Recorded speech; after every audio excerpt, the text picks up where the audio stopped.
Today I will return to something discussed earlier. When we were dealing with numbers, we pointed out that people had found formula for summing series of numbers like 1 plus 2, 1 plus n squared, like that, and they had found them. And so the natural question was, were there methods of summing inverses? So could one sum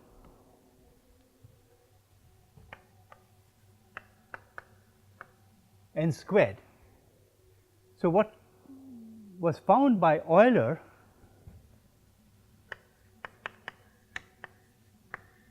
was that if you took this sum and went from 1 to infinity, then this thing was pi squared over 6. And subsequently people and he introduced the general function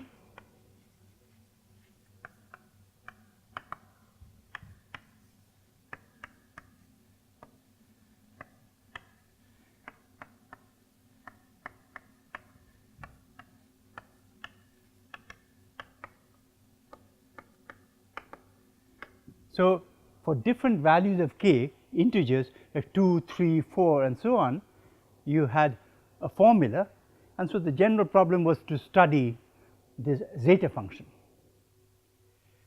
It turned out that if one did a further generalization, so this is due to Euler, a further generalization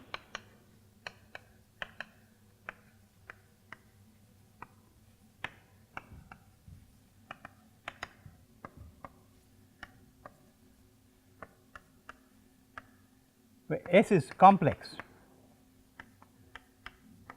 and you can have real part of S is greater than say 2, greater than 1.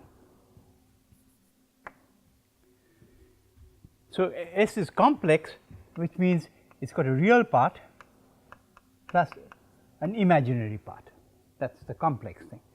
And this generalization was due to Riemann. And so this is called the Riemann Zeta-Function.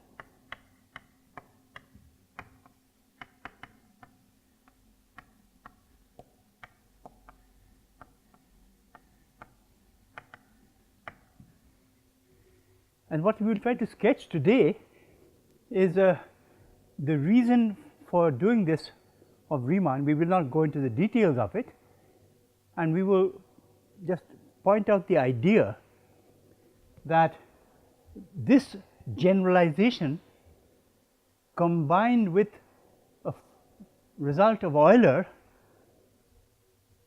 give you an insight into the way the prime numbers are distributed.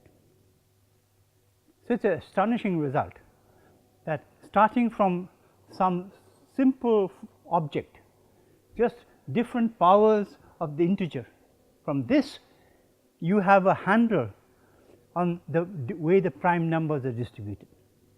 And so this idea, when I first heard about it, I could not understand how it could happen, and so this I would like to share with you something which is very well known to the experts in the field, but someone in physics might not know about this as much. So how does this happen? Well, the intuitive idea which we use are two ideas. The first idea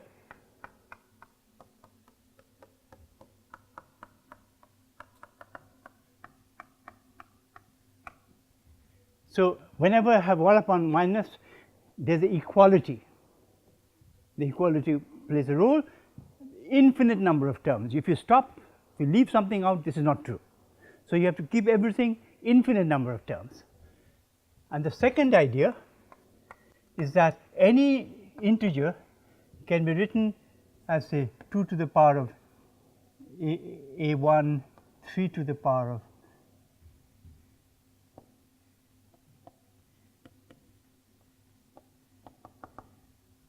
that is, there is a unique factorization of any integer in terms of powers of prime numbers. You see, suppose let me take the number 6. The 6 you can write as 2 multiplied by 3. So, in the prime number list 1 is never included, and there are many technical reasons, but one intuitive obvious reason is this thing I said was a unique factorization, but if I allow 1, it is no longer unique. I can always add 1 to the power of 5, 1 to the power of 6, many possibilities are there, right. So, for unique factorization you do not have to have 1. So, this thing is true, but it is only when I stick to integers. For example, I can write this as a square root of 2 multiplied by 3 square root of 2. Or if I allow complex numbers, they can write square root of 5 plus I into square root of 5 minus I, you see. So, when we talk about the thing being unique, it is just integers are allowed, and then this is true. The factorization is confined to the integers. So, if I have this result and this result, then we will show that 1 upon n to the power of s summation 1 to infinity is equal to. So, what does this mean? This is 1 upon 1 to the power of s plus 1 upon 2 to the power of s plus 1 upon 3 to the power of s, 1 upon 4 to the power of s plus like this. This is what this means, right. So, what we now do is we look at 1 upon 1 minus 1 upon 2 to the power of s. So, a prime number, the first few prime numbers are 2, 3, 5, 7, 11, 13, these are the first few prime numbers. Let us look at this. So, according to that formula, this is 1 plus half to the power of s plus 1 upon 2s, 1 upon, right. So, if I take 1 upon 1 minus 1/3 to the power of s, 1/3 to the power of s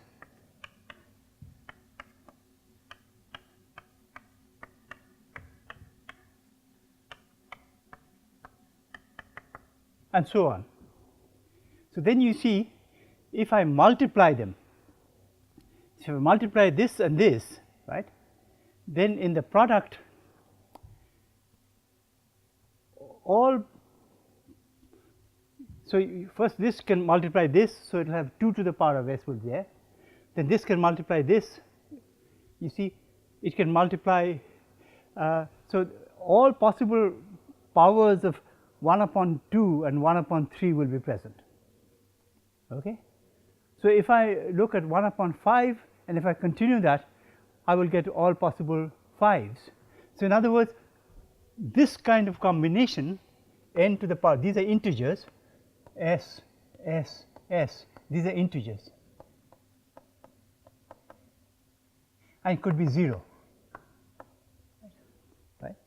So, what we have then is by multiplying this whole lot 1 upon p to the power of s is 1 plus 1 upon p to the power of s plus 1 upon p to the power of 2s plus, you see, when I multiply these factors together, I will get all of these, only each one will appear only once.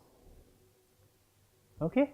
So, what one can see from here is that that expression zeta of s can be written as a product 1 upon 1 minus 2 to the power of s, 1 upon 1 minus 3 to the power of s, 1 upon 1 minus 5 to the power of s, like this. It is an extraordinary result, you see, to have the imagination, right, to think in this way. There is no obvious algorithm which tells you this is what one should do. It is a huge leap of imagination, and the imagination had these two ideas to help. Okay? So, this thing is written in symbolic form as product 1 upon 1 minus p to the power of s, and this is equal to 1 upon n to the power of s.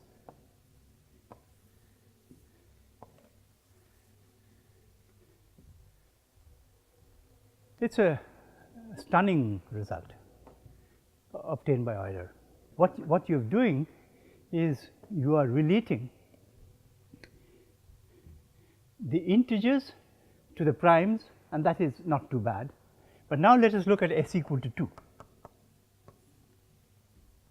For s equal to 2, then this is tells you the summation 1 upon n squared 1 to infinity, which we are going to prove next time, is this, and this is equal to product over the primes 1 upon 1 minus 1 upon p squared.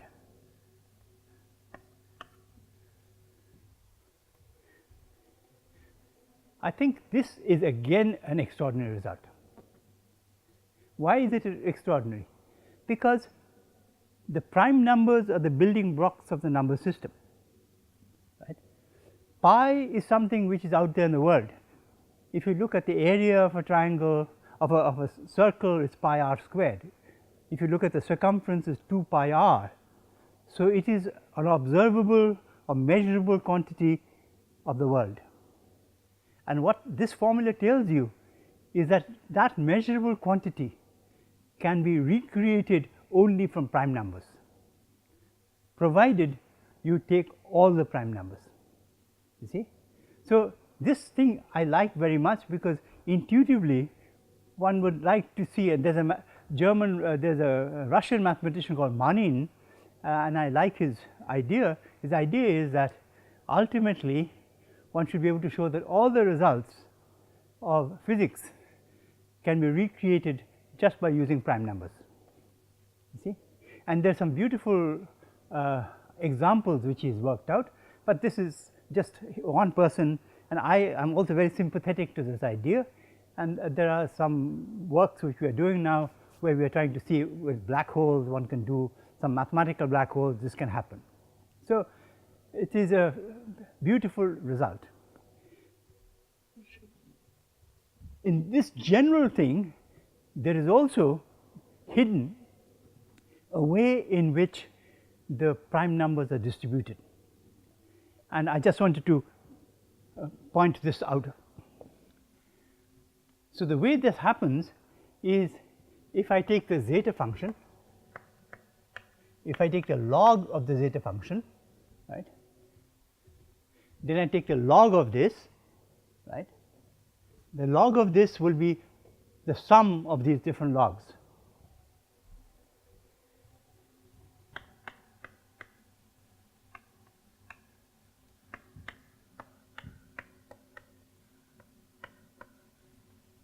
Like this, right.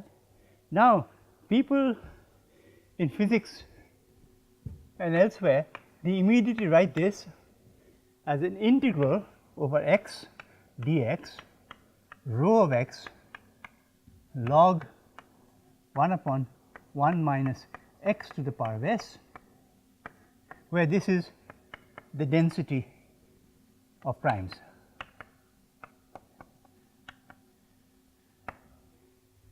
So, whenever you have a prime number between x and dx, it is not 0, otherwise whatever the density, right. And so, what you have then, you up front you have a formula for this, then it becomes a technical problem, and this is the idea which Riemann used. So, once you have this, it is a technical problem of extracting this from log of zeta s. So, now you begin to understand why the zeta function is so useful and important in number theory. When is this going to be important? When this fellow is 0. So, the zeros of the zeta function play a very important role, and the conjecture of Riemann was that all the non-trivial zeros of the zeta function are on the line minus half along the imaginary axis. So, that is yet to be proved, you see. So, I hope I have give you the idea of how this particular thing shows up. It turns out that the zeta function can be related to differential equation kind of problem. Let me explain. Suppose I look at the differential equation d2 dx squared y is equal to minus n squared y. Okay. So, then I know that y, if I use the complex things, y can be some constant y0 e to the power of I n x. Okay. So, then if I have this result, then I write lambda n is n squared is an eigenvalue of this with it's a negative sign. What I can then do is I can look at 1 upon n squared to the power of s summation of 1 to infinity, and what I have done is I have taken this is an eigenvalue equation. It tells you that I take y, I do some operation on it, and I get back y with a proportionality factor, and this is then the eigenvalue.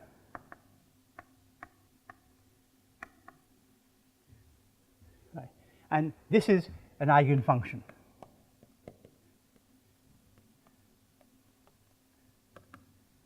So, y itself is a smooth object, y is a function of x, right. But this thing gives you associated with it the proportionality is an integer under certain conditions. So, n can be integer under suitable boundary conditions.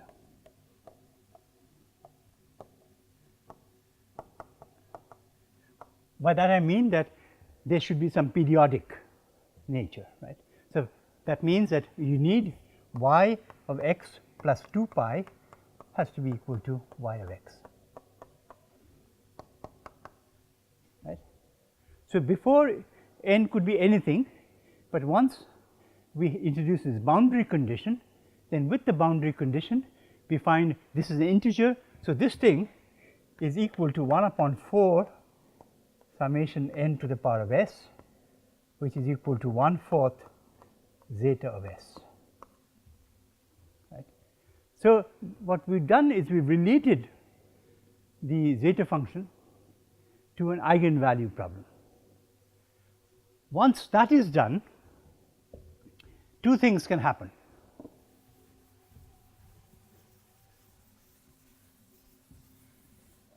The first is you can generalize.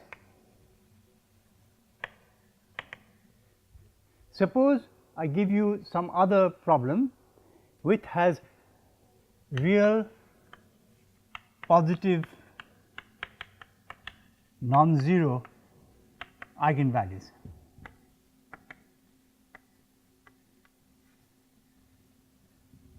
Okay, and let me call them lambda n. Then so this thing, and these are the eigenvalues of a differential operator, differential equation d. Okay.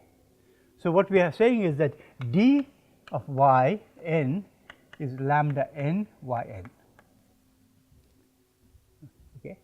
And this happens all the time in physics problems when you are doing three-dimensional spherical coordinates and you work out the spherical harmonics, you always get problems of this kind.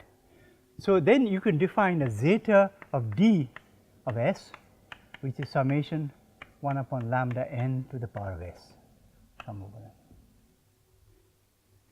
And it turns out that this kind of problem plays a very important role in very many situations. I will just mention one. You see, the example is, I go back to my string of length L, and we found that the wavelength lambda n was L over n, lambda n omega n was c, and omega n we found was c n over L, right. Now, this thing we have written a number of times, but now I want to draw your attention to the following fact, that suppose this was a musical note, you are hearing the musical note. The question is, from the musical note, can you determine the geometrical properties of the system producing the note? In this case, the geometrical property is a length. So, you can see that the frequency is related to the length. So, you are determining the geometry from the knowledge of the frequency. If you know the knowledge of the frequency, if you know the speed with which the thing is moving, you can immediately calculate the length just from the sound.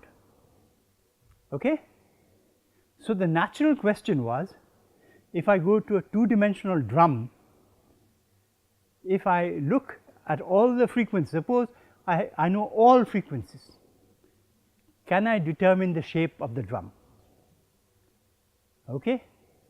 And what people found was that from the frequencies you could take certain combinations, and by using this type of argument, this type of function, you can show that you can determine the area of the drum, you can determine the perimeter of the drum, and if there are some holes in the drum, you can find the holes in the drum.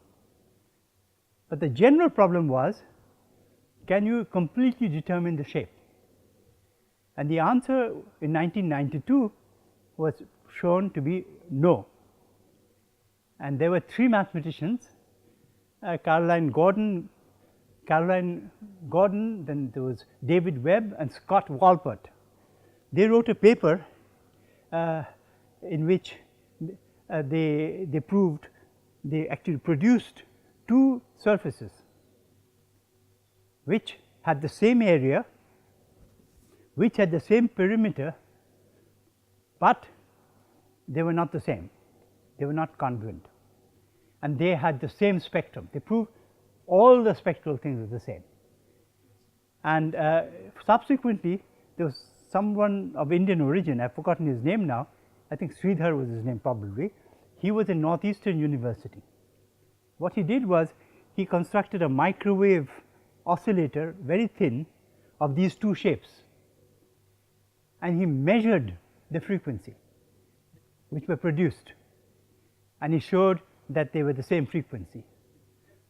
So, there is a Fitzgerald letter in which he gave this demonstration, and subsequently the mathematicians had just proved that the spectrum were the same, but they had not determined the spectrum, and determining the spectrum for those shapes was quite hard, and that has been done as well.